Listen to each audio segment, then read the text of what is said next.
क्या गांधी जी की वजह से देश को 25 साल देर से आजादी मिली? यह प्रश्न इसलिए बार बार खड़ा किया जाता है क्योंकि अब से करीब 100 साल पहले जिस वक्त असहयोग आंदोलन चरम पर था और देश भर से भरपूर समर्थन मिल रहा था, गांधी जी अचानक उठे और उन्होंने असहयोग आंदोलन को खत्म करने का प्रस्ताव रख दिया। कुछ कार्यकर्ता खामोश रहे, लेकिन ज्यादातर ने इससे साफ इनकार कर दिया। 10 फरवरी 1922 को गुजरात के बारडोली तालुका में महात्मा गांधी सुबह की प्रार्थना के बाद से ही चुपचाप कोने में बैठे थे। नेहरू जेल में थे और पटेल समेत बाकी कार्यकर्ताओं के बीच चर्चा का एक ही मुद्दा था। 4 फरवरी 1922 को यूपी में हुआ चौरी चौरा कांड। ये वही कांड था जिसमें गुस्साई भीड़ ने 23 पुलिस वालों को जिंदा जला दिया था। गांधी जी चुप हो गए, लेकिन 2 दिन बाद यानी 12 फरवरी को असहयोग आंदोलन को वापस लेते हुए 5 दिन के उपवास पर चले गए। जब गांधी जी की जिद के आगे असहयोग आंदोलन वापस लिया गया, तब सुभाष चंद्र बोस, मोतीलाल नेहरू, सीआर दास और रविंद्रनाथ टैगोर जैसी हस्तियों ने उनके इस फैसले की तीखी आलोचना की थी। एक तबके का आज भी मानना है कि अगर गांधी जी ने असहयोग आंदोलन वापस नहीं लिया होता तो हमें आजादी के लिए 1947 तक का इंतजार नहीं करना पड़ता। ये साल 1919-20 का दौर था। अंग्रेजों के खिलाफ लोगों में रॉलेट एक्ट का गुस्सा था ही ऊपर जलियांवाला बाग हत्याकांड हो गया। रॉलेट एक्ट के तहत अंग्रेज बिना कानूनी प्रक्रिया का पालन किए ही किसी को भी जेल में रख सकते थे। इसी सब के बीच देश में गांधी के स्वदेश और खादी का जोर भी चरम पर था। अगस्त 1920 में असहयोग आंदोलन की अनौपचारिक शुरुआत हुई। 4 सितंबर 1920 को कलकत्ता में कांग्रेस का अधिवेशन हुआ। यहाँ तय हुआ कि अब से उन सभी सामानों, व्यवस्थाओं और संस्थाओं का बहिष्कार किया जाएगा जिसकी मदद लेकर अंग्रेज हम पर ही शासन कर रहे थे। ऐलान किया गया कि अगर लोग चाहते हैं कि अंग्रेज भारत छोड़ दे तो स्कूल, कॉलेज और कोर्ट कचहरी का बहिष्कार करें, अंग्रेजी सामान खरीदना बंद करें और अंग्रेजों को टैक्स न दें। उस वक्त असहयोग आंदोलन को मुस्लिम संगठनों द्वारा चलाए जा रहे खिलाफत आंदोलन का पर्याप्त साथ नहीं मिल रहा था, जबकि गांधी जी के कहने पर उस वक्त कांग्रेस ने मुसलमानों के खिलाफत आंदोलन को भरपूर साथ दिया था। ये वो दौर था जब गांधी जी के एक आह्वान पर स्कूल, कॉलेज बंद होने लगे, वकीलों ने कचहरी जाना बंद कर दिया और मजदूर फैक्ट्री छोड़कर आंदोलन की राह पकड़ने लगे। देश भर में विदेशी सामान जलाए जाने लगे।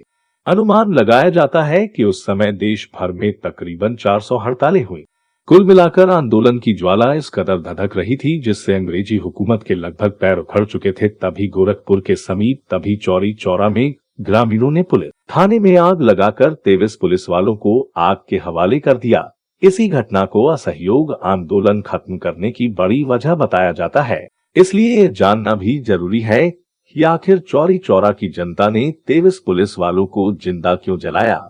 दरअसल चौरी चौरा की घटना से करीब 10 से 12 दिन पहले डुमरी के करीब 30 से 35 कांग्रेस कार्यकर्ताओं ने मुंडेरा बाजार में धरना दिया। इस बाजार का मालिक था संत बख्श सिंह।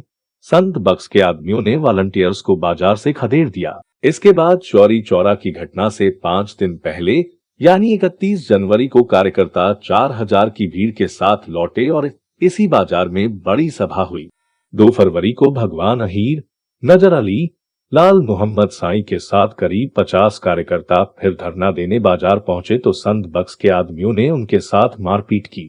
बाद में पुलिस ने भी भगवान अहीर और 2 अन्य लोगों को थाने ले जाकर पीटा। मारपीट का विरोध करने के लिए मुंडेरी बाजार के पास करीब 800 लोग जमा हो गए। पुलिस की तरफ से भीड़ से बात करने के लिए संत बख्श सिंह के यहाँ काम करने वाला कर्मचारी अवधू तिवारी पहुंचा। उसे देखकर लोगों का गुस्सा और भड़क गया। दूसरी तरफ भीड़ भी बढ़ती ही जा रही थी। इसके बाद लोग थाने के सामने प्रदर्शन करने लगे। पुलिस की ओर से प्रदर्शन को गैर कानूनी घोषित करते ही पुलिस और भीड़ के बीच झड़प शुरू हो गई। इसी दौरान एक सिपाही ने बड़ी गलती कर दी। उसने एक आंदोलनकारी की गांधी टोपी उतार ली, उसे पैर से कुचलने लगा। यही वो पल था जब मामला हाथ से निकल गया और तोड़फोड़ शुरू हो गई। हिंसा देखकर गुप्तेश्वर के आदेश पर जुलूस में शामिल लोगों पर फायरिंग कर दी गई। इसमें 11 आंदोलनकारियों की मौत हो गई, करीब 50 घायल हो गए। फायरिंग के बाद भीड़ पीछे हटी और रेल की पटरियों पर पहुंच गई। इसके बाद पत्थरबाजी शुरू हो गई। उधर फायरिंग करते करते पुलिस वालों की गोलियां खत्म हो गई। अब भीड़ ने पुलिस वालों पर धावा बोल दिया। भीड़ से बचने के लिए 23 पुलिस वालों ने खुद को थाने के लॉकअप में बंद कर लिया। इसी बीच कुछ आंदोलनकारियों ने किसी दुकान से केरोसिन तेल का टिन उठा लिया, थाने पहुंचकर मूंज और घास पतवार रखकर थाने में आग लगा दी।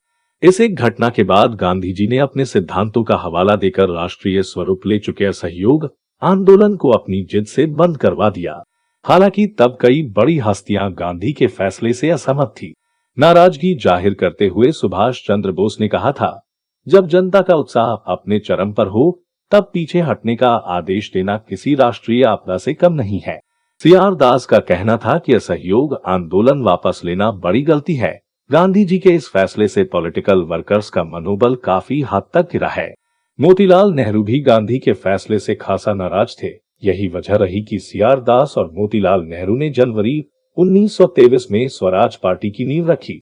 हालांकि बाद में मोतीलाल नेहरू ने अपने पुत्र जवाहरलाल नेहरू को गांधी जी के सहयोग से सुभाष चंद्र बोस की जगह पहले कांग्रेस का अध्यक्ष बनवाया। बाद में वे गांधी जी के सहयोग से ही तमाम विरोधों के बावजूद देश के पहले प्रधानमंत्री बनवाए गए। हालांकि इतिहास की इस कड़वी हकीकत को राजनीतिक फायदे के लिए ज्यादा प्रचारित नहीं किया गया। Bureau report, राष्ट्रबोध।